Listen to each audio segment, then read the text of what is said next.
Let's talk about ensembles.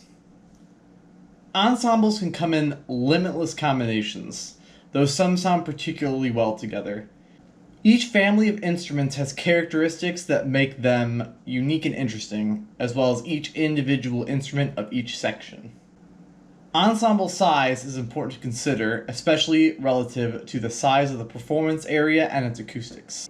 Some acoustic instruments are hard to hear in larger ensembles without the use of several of the same instrument playing tutti or using a microphone.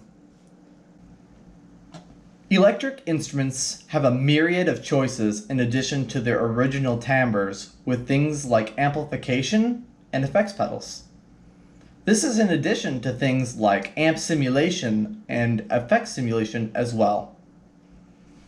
And there's no reason to say you can't use a combination of electric and acoustic instruments to achieve the desired ensemble you wish to have as well. Ensembles are only limited by the amount of musicians you can actually find to play in the ensembles.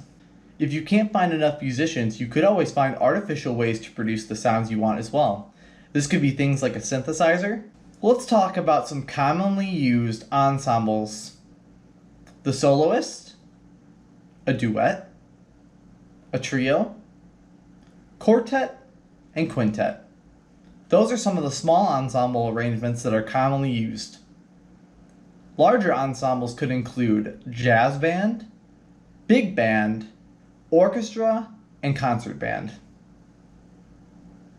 Some composers write for very specific instruments and numbers of musicians to achieve desired timbres and textures. Composer Steve Reich is especially notorious for this.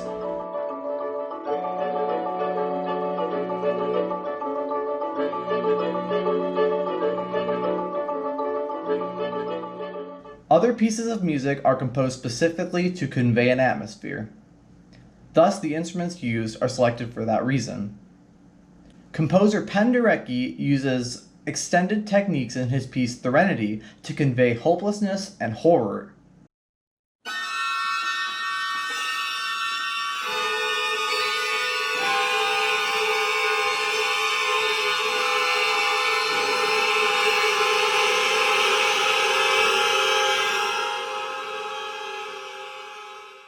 Music often serves some sort of role depending on where and when it is heard.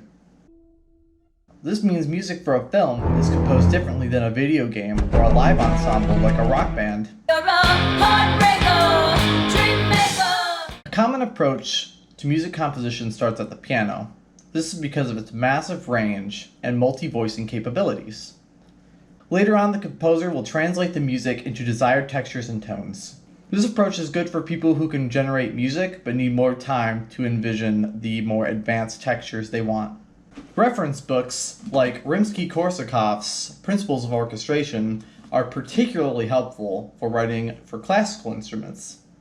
Ultimately, when you're choosing an ensemble for your music, be practical. You don't want to write music that you'll never hear performed, and you'll never be able to get any better if you can't hear your music performed, so you can alter the way that you write and develop your own style. Don't be afraid to try new things, but don't be overly ambitious if it's your first time. But most importantly, have fun with it.